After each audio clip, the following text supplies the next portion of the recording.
누가복음 9장 18절에서 23절까지의 말씀입니다. 제가 한 절 읽고 여러분들 한 절 읽고 마지막 절 같이 읽도록 하겠습니다. 예수께서 따로 기도하실 때에 제자들이 주와 함께 있더니 물어 이르시되 무리가 나를 누구라고 하느냐. 대답하여 이르되 세례 요한이라고 하나 더러는 옛 선지자 중 한 사람이 살아났다 하나이다.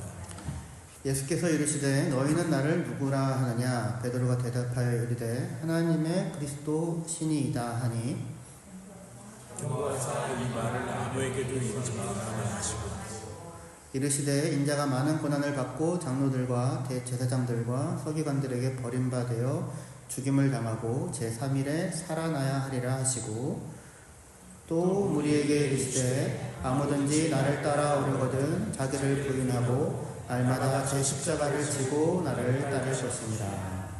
아멘. 네, 너희는 나를 누구라고 하느냐. 기도는 우리를 본질 앞에 세운다라고 하는 제목을 가지고 누가복음 9장 18절에서 20절 본문으로 함께 말씀을 나누도록 하겠습니다. 오늘 본문은 유명한 베드로의 신앙 고백을 담고 있습니다. 하나님의 그리스도입니다.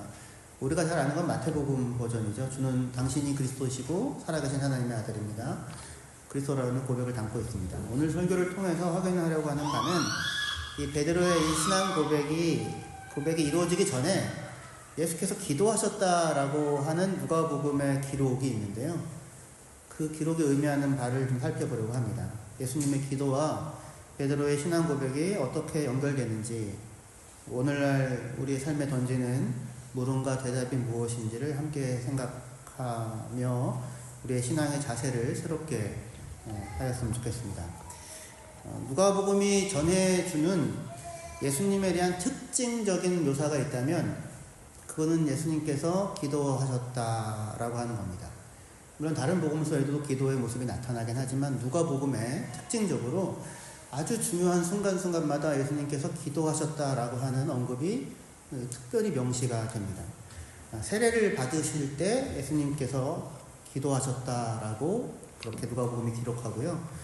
12 제자를 택하시기 전에도 예수님은 밤을 새워서 기도하셨다라고 그렇게 누가복음이 말합니다. 그리고 변화산에서 3명의 제자들 앞에서 영광의 모습으로 나타나실 때에도 예수님은 기도하시러 그 산에 올라가셨고요. 그리고 기도하시는 가운데 영광의 모습으로 변형되십니다. 또 주기도문을 예수님께서 가르쳐 주실 때에도 누가복음에는 예수님이 기도하고 있을 때 제자들이 와서 물어요. 우리에게 기도를 가르쳐 달라고. 그래서 예수님께서 기도를 가르쳐 주시게 됩니다. 또 십자가를 앞두고 겟세마네에서 기도하실 때에도 누가복음은 예수님께서 습관을 따라 그곳에 가셨다. 습관을 따라 그곳에서 기도하셨다. 이렇게 기록을 하고 있습니다. 그러니까 누가복음에 따르면 예수님은 무엇보다도 기도의 사람이셨고 기도 없이는 아무것도 행하지 않는 그런 모습을 지속적으로 보여주게 됩니다. 오늘 본문은 유명한 베드로의 신앙 고백을 담고 있는데, 그런데 누가에 따르면 예수님은 자신에 대한 제자들의 이해, 너희는 나를 누구라고 하느냐라고 하는 그 물음, 결정적으로 중요한 물음을 묻기 전에 기도하고 계셨다라고 하는 거예요. 기도하실 때에 묻게 됩니다. 그래서 누가복음 9장 18절부터 보시면 예수께서 따로 기도하실 때에 제자들이 주와 함께 있더니 이렇게요.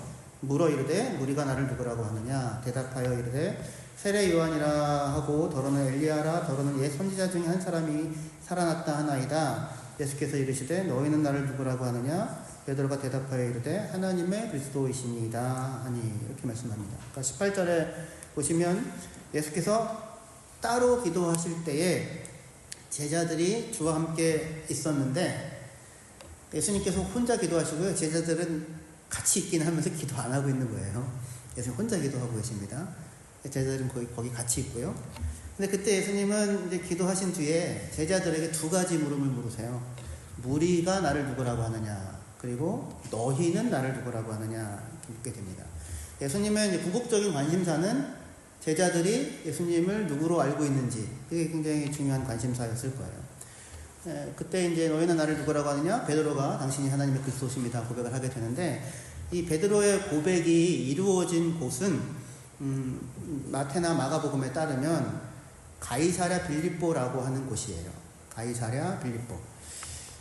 그래서 다른 복음서 마태나 마가복음에 따르면 예수님은 오병이어 사건 이후에 갈릴리 북쪽의 이방 지역을 두루 다니십니다. 지도 보시면 이렇게 길은 보이죠?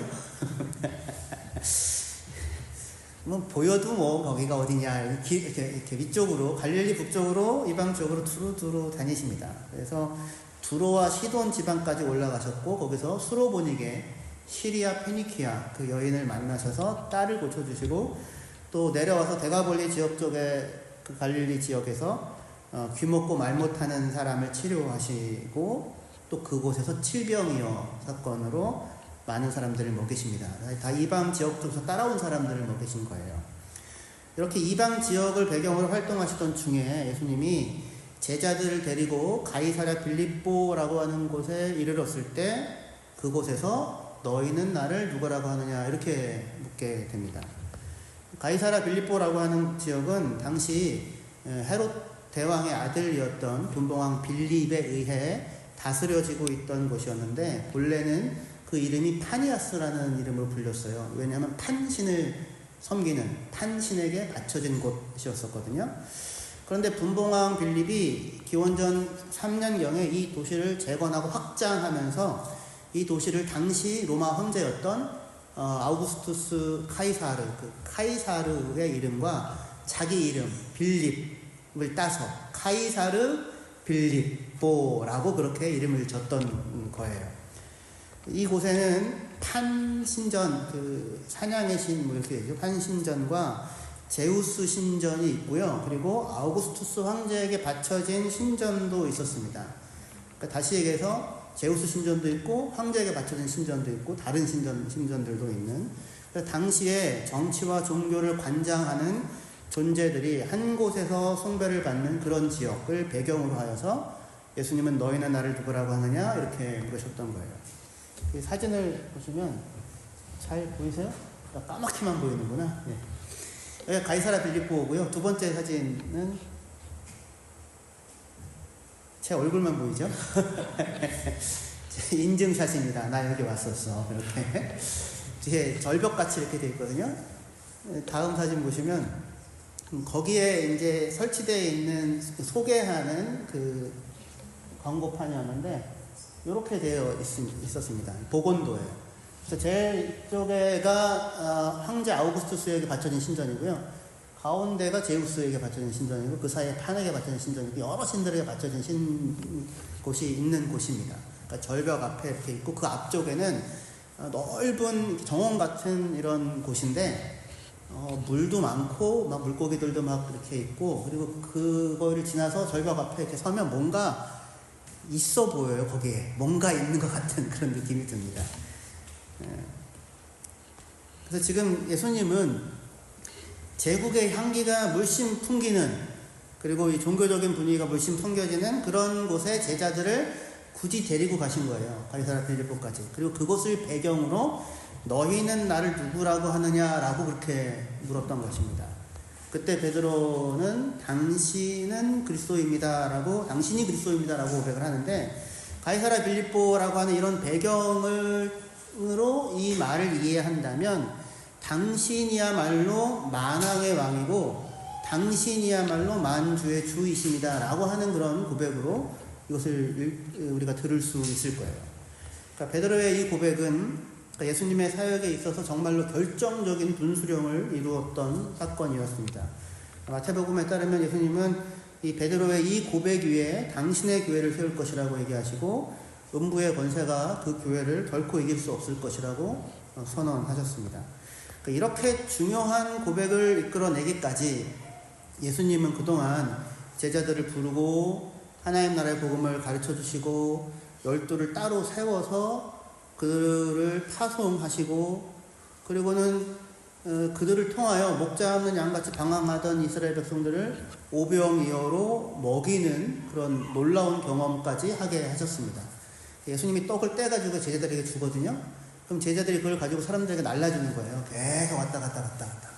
근데 예수님이 계속 주시고 자기네들이 계속 나르는, 이게 놀라운 경험이죠, 사실은. 그런 경험을 하게 합니다. 그렇게 차곡차곡 제자들이 예수님을 그리스도로 믿고 받아들일 수 있는 경험을 쌓아오신 예수님은 이제 그들을 데리고 이방 지역으로 가셔서 그곳에서도, 이방 지역에서도 악한 영에게서 사람을 자유롭게 하시고 병자들을 치유하시고 하나님 나라의 복음을 선포하심으로 그분이 다만 이스라엘뿐 아니라 모든 사람들의 참된 구원자가 되시는 분이심을 드러내 주십니다.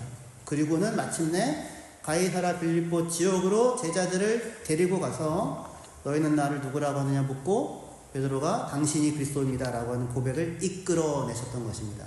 그러니까 굉장히 치밀한 계획이 있는 거예요. 차곡차곡 하나하나 예수님께서 일들을 진행하셨습니다.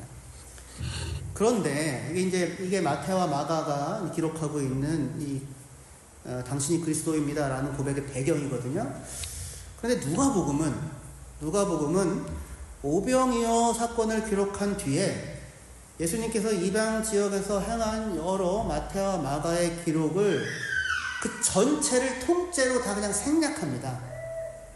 다 생략하고는 곧바로 오병이어 이후에 베드로의 당신이 그리스도입니다 라고 하는 고백을 그냥 바로 연결하고 있어요.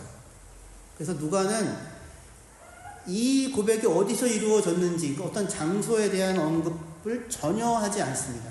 대신에 누가가 상정하고 있는 배경이 하나가 있는데 베드로의 고백에 대한 그것은 무엇이냐면 예수께서 기도하셨다라고 하는 거예요. 그래서 우리 본문을 볼게요. 누가복음 9장 16절부터요. 예수께서 떡 5개와 물고기 2마리를 가지사 하늘을 우러러 축사하시고 떼어 제자들에게 주어 무리에게 나누어 주게 하시니 먹고 다 배불렀더라. 그 남은 조각을 12바구니에 거두니라. 오병이어죠. 바로 이어지는 게 예수께서 따로 기도하실 때에 제자들이 주와 함께 있더니 물어 이르되 무리가 나를 누구라고 하느냐. 바로 그렇게 이어지고 있다는 것입니다. 그러니까 오병이어 사건 이후 누가는 마태와 마가가 2장이나 할애하여서 기록한 여러 사건과 지리적 배경 대신에 단 하나의 문장을 넣어요. 무엇입니까?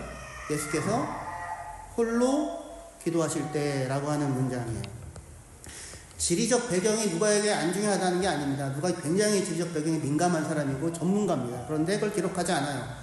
마태와 마가가 이 지리적 배경을 기록한 데는 충분한 이유가 있어요. 분명히 아까 얘기했던 것처럼. 하지만 어떻게 보면 누가에게 있어서는 어디에 있느냐보다 중요한 것이 기도하고 있느냐라고 하는 물음일 수 있다는 거예요.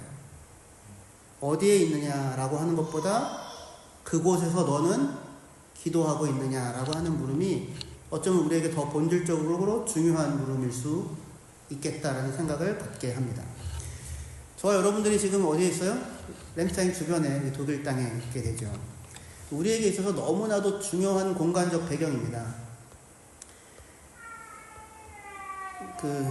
아까 교사회 몇 때 명진자매가 몇 회 있었는데 이탈리아에 안 가고요. 여기 독일에 있고요. 훈련 끝나고서 저희가 저기 램스타인으로 보내달라고 얼마나 기도했습니까? 네, 램스타인에 있어요. 그러니까 우리가 지금 이때 저와 여러분들이 램스타인 여기 있다고 하는 것이 우리에게서 너무나도 중요한 공간적 배경이에요. 다른 곳에 있다는 것과 다른 거죠. 예수님께서 제자들을 데리고 이렇게 저렇게 다니십니다. 이렇게 이방 지역을 굳이, 그죠? 가이사랴 빌립보 오기까지 두로니 시도니니 그렇게 데리고 다니셨던 것처럼 우리가 지금 여기 이곳 독일에 거처를 정하여 살고 있는 것도 그냥 다만 우연이 아니고요. 주님께서 우리를 이곳에 보내시고 이곳에 있게 하신 것입니다. 지금 이때에 저와 여러분들이 다른 곳이 아닌 이곳에 있다고 하는 것은 그 자체로 하나님이 우리 안에서 지금 일하시고 있다고 하는 어떤 계획을 가지고 일하시고 있다고 하는 것을 나타내는 증거라고 저희가 생각할 수 있을 거예요. 이게 중요해요. 분명히 지리적 공간적 배경이. 하지만 그보다 중요한 것은 우리가 어디에 있느냐보다 더 중요한 것은 그곳에서 지금 기도하며 살고 있는가 라고 하는 것이라고 할 수 있을 것 같아요. 누가복음은 모든 지리적인 배경을 제거한 뒤에 단 하나의 요소만을 제자들의 그리스도 고백이 이루어지는 자리에 설정합니다. 예수께서 홀로 기도하셨다 라고 하는 거예요. 누가복음에서 제자들이 기도하는 기록이 거의 없습니다. 예수님 기도하실 때 잠들어 있었는데 예수님은 홀로 그곳에서 기도하셨습니다. 어떻게 여러분들은 기도하고 계신지요? 어디에 있느냐, 어떤 상황을 만났느냐 보다 그곳에서 너는 지금 기도하고 있느냐 라고 하는 것이 가장 본질적인 물음일 것입니다. 예수님이 기도하신 뒤에 예수님은 제자들에게 무리들이 나를 누구라고 하느냐 먼저 물어요. 제자들이 대답하죠. 세례 요한이라 하기도 하고 엘리야라 하기도 하고 선지자 중 하나라고 하기도 합니다 라고 대답합니다. 이 대답을 듣고 예수님은 진짜 물음 앞에 그들을 세워요. 본질적인 물음 앞에. 20절이죠. 예수께서 이르시되 너희는 나를 누구라고 하느냐. 베드로가 대답하여 이르되 하나님의 그리스도이시니이다. 사람들이 나를 이런저런 존재로 알고 있다고 하는데 내가 묻고 싶은 것은 이것이다. 너희는 나를 누구라고 하느냐. 이 물음에 대한 베드로의 대답이 당신은 하나님의 그리스도입니다 였습니다. 그리고 이 고백과 더불어 이 땅에 그리스도인이라고 부를 수 있는 자들이 출현해요. 나는 그리스도인입니다 라는 말은 누가 할 수 있는 얘기냐면 나는 예수님이 그리스도임을 믿고 그를 따라 살아가는 사람입니다 라고 하는 게 뭐예요? 나는 그리스도인입니다 라고 하는 고백이죠. I'm a Christian. 이 고백이 베드로의 고백일 뿐만 아니라 저의 고백이기도 하고 여러분들의 고백이기도 할 것입니다. 근데 이 고백이야말로 나는 예수가 그리스도임을 믿고 그 믿음을 따라 살아가는 자입니다 라고 하는 이 고백이야말로 우리가 누구인지 우리의 본질을 나타내는 말일 거예요. 기도하신 뒤에 예수님은 제자들을 이 물음 앞에 세웁니다. 너희는 나를 누구라고 하느냐. 본질적인 물음 앞에 세워요. 그리고 기도는 사실은 우리를 언제나 본질적인 물음 앞에 세웁니다.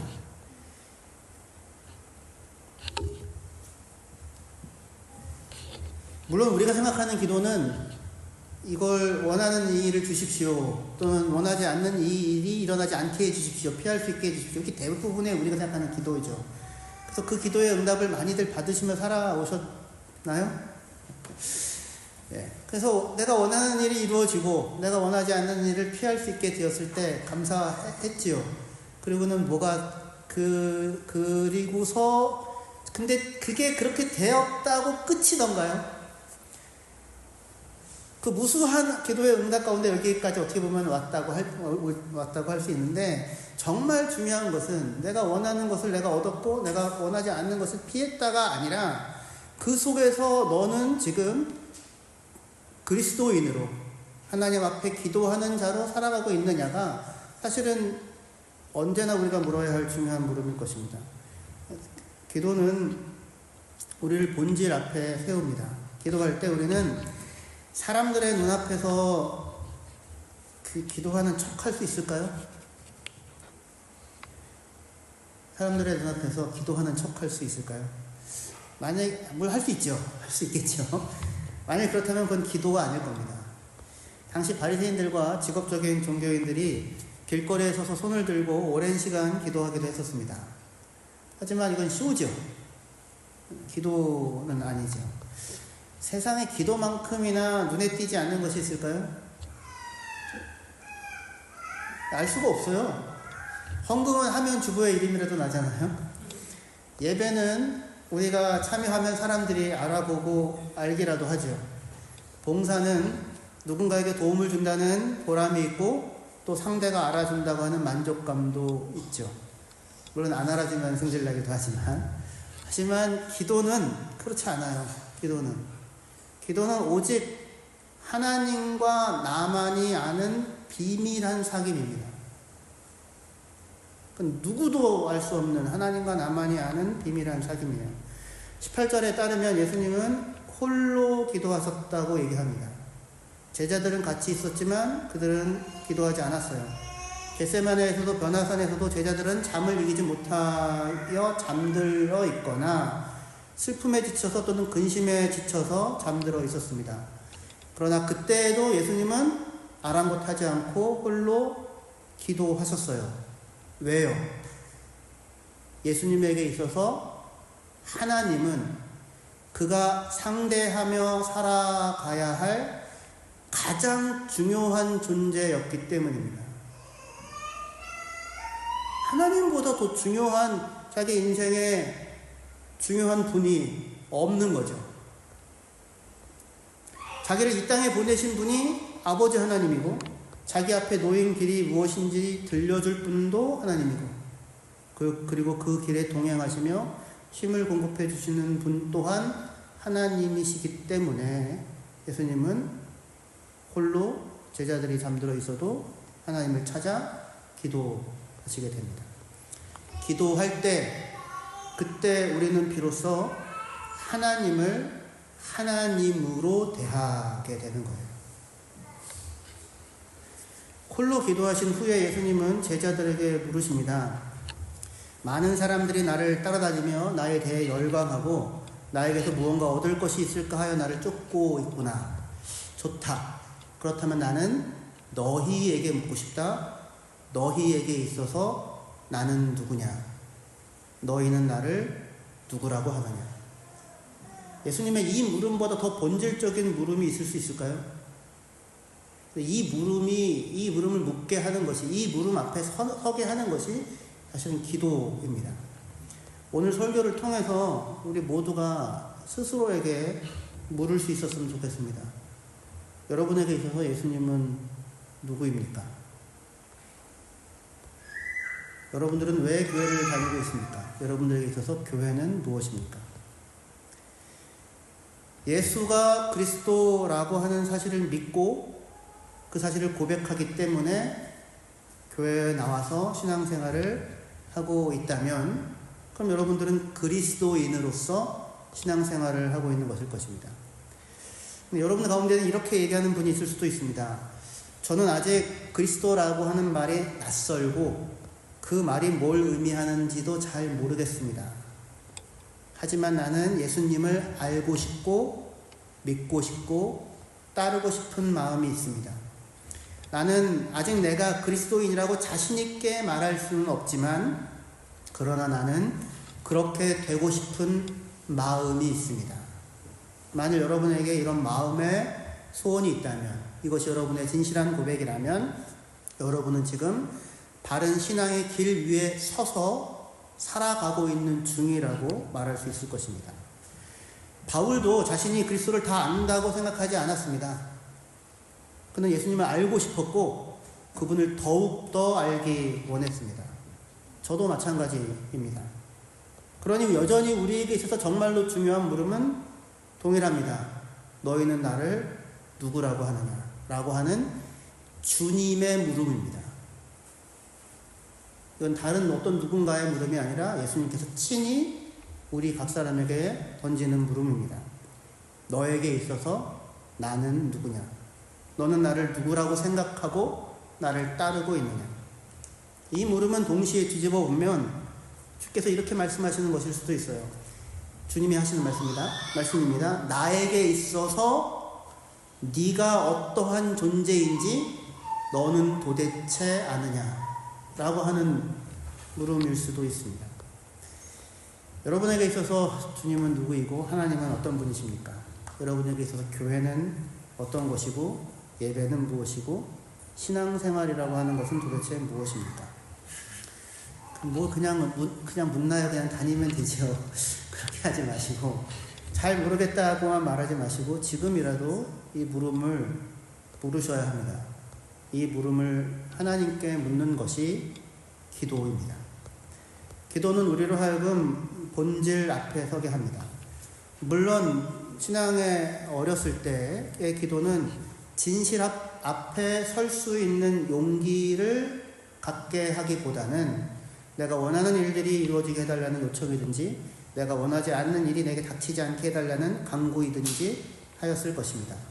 그렇게 시작하십시오. 그렇게 하나님을 찾으십시오. 그리고 그것을 통해서 하나님을 만나십시오. 하지만 결국 기도할 때 우리는 본질에 대한 물음 앞에 서게 될 것입니다. 누가복음 9장 20절부터 다시 한번 볼게요. 22절까지입니다. 예수께서 이르시되 너희는 나를 누구라고 하느냐? 베드로가 대답하여 이르되 하나님의 그리스도시니이다 하니 경고하사 이 말을 아무에게도 이르지 말라 명하시고 이르시되 인자가 많은 고난을 받고 장로들과 대제사장들과 서기관들에게 버림받아 죽임을 당하고 제3일에 살아나야 하리라 하시고 이렇게 말씀하십니다. 베드로가 당신은 하나님의 그리스도입니다 라고 대답하자 예수님은 곧바로 그리스도가 누구인지를 말씀하십니다. 그리스도는 당시 사람들이 일반적으로 생각했던 것 같은 다윗 계열의 정치적 구원자가 아니었습니다. 그리스도는 로마의 압제에서 이스라엘을 해방하고 그들에게 정치적 자유를 안겨주는 그런 메시아도 아니었습니다. 그리스도는 솔로몬 시대와 같은 부유함을 가져다주는 경제적 풍요의 도구도 아니었습니다. 그리스도에 대해서 많은 사람들이 안에다 집어넣는 그냥 생각이죠. 비본질이죠. 그것을 가지고 그리스도를 따른다고 할 수는 없을 거예요. 그래서 예수님은 그리스도가 도대체 누구인지 그 본질적인 가장 중요한 규정을 해주십니다. 그리스도는 많은 고난을 받고 버림을 당하고 죽임을 당한 뒤에 3일 만에 다시 살아나시는 분으로서 그리스도이십니다. 기도하신 뒤에 예수님 이제 이 물음을 묻고 본질적인 물음을 묻고 그리고 본질적인 대답을 주시는 거예요. 기도는 우리로 하여금 이렇게 본질을 묻게 하고 본질을 마주하게 합니다. 그리고 그 길을 걸어갈 수 있는 이유와 힘을 하나님으로부터 공급받을 수 있게 합니다. 그리스도가 어떠한 존재인지 말씀하신 뒤에 예수님은 곧바로 이어서 그리스도인은 그렇다면 누구인지를 또 말씀하십니다. 23절입니다. 앞에 보이시면 다 같이 읽으시면 좋겠습니다. 시작. 또 무리에게 이르시되 아무든지 나를 따라오려거든 자기를 부인하고 날마다 제 십자가를 지고 나를 따를 것이니라. 너희가 나를 따르려고 한다면 자기를 부인해라. 날마다 너의 십자가를 져라. 그리고 나를 따라라. 세 가지 명령이 연속으로 이루어집니다. 우리 성경은 예수님께서 이 말을 무리에게 한 말로 표현했지만 사실 원문은 영어 성경이 번역하듯이 he said all이죠. 그들 모두에게, 다시 얘기해서 예수를 그리스도라고 고백하는 모든 사람을 향하여 들려주시는 가장 본질적인 그리스도인에 대한 정의라고 할 수 있습니다. 그리스도인은 도대체 누구인가?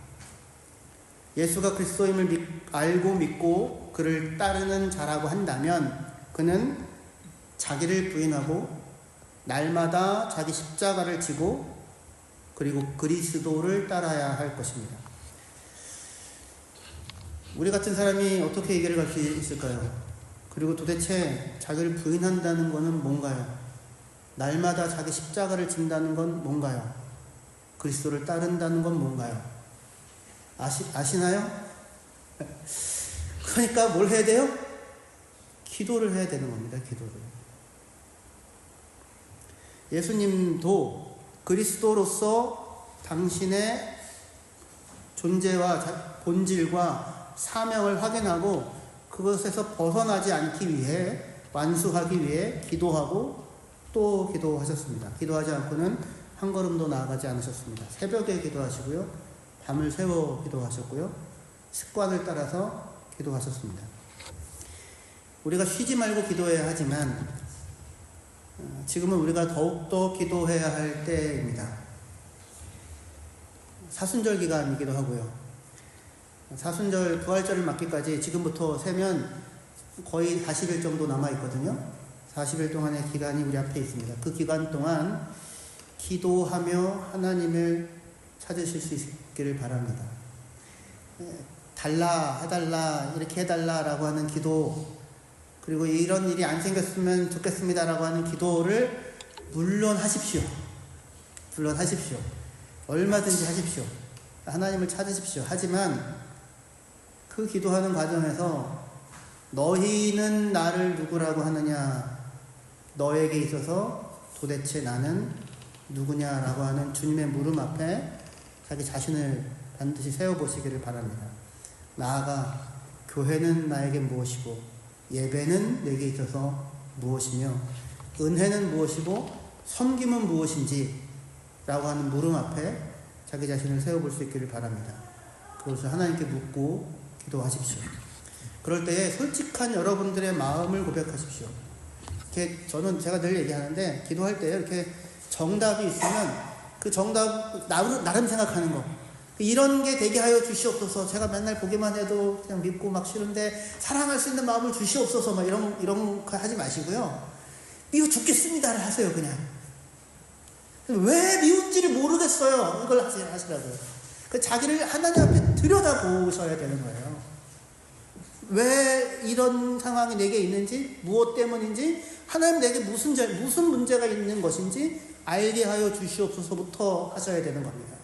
물론 결국 궁극적으로 주님 당신이 원수도 사랑하라 하시니 나도 그 사랑 앞에 서고 싶습니다. 서기를 원합니다.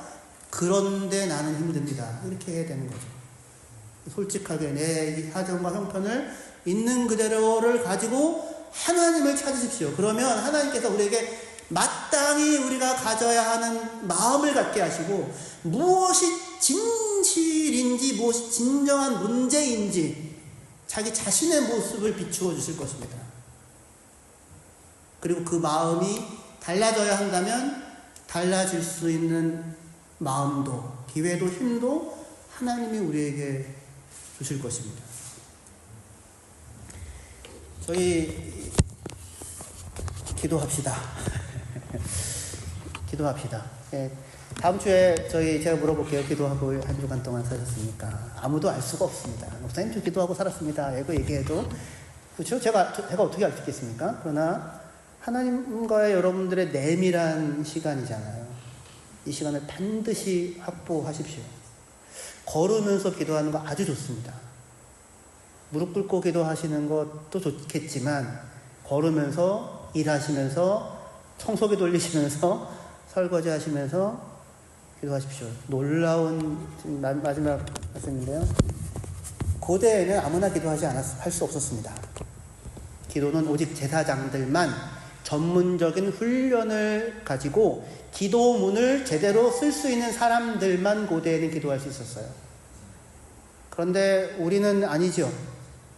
우리가 지금 눈을 감고 하나님 아버지를 부르면 거기는 은혜의 보좌 앞이 됩니다. 그리고 우리는 하나님을 언제든지 만날 수 있습니다. 그분에게 여러분들의 모든 사정을 아뢰고 그리고 그분이 들려주시는 물음을 여러분 스스로 물으시고 그리고 내가 어디에 있는지 지금 나는 누구이고 무엇을 하고 있는지를 발견하시고 그리고 마땅히 행할 길을 찾아 그것을 걸어갈 수 있는 힘을 하나님으로부터 공급받을 수 있기를 바랍니다. 한 주 동안 열심히 기도하시고요. 다음 주에 다시 같이 만납시다.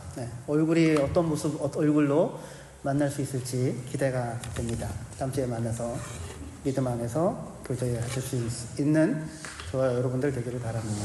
기도하시겠습니다.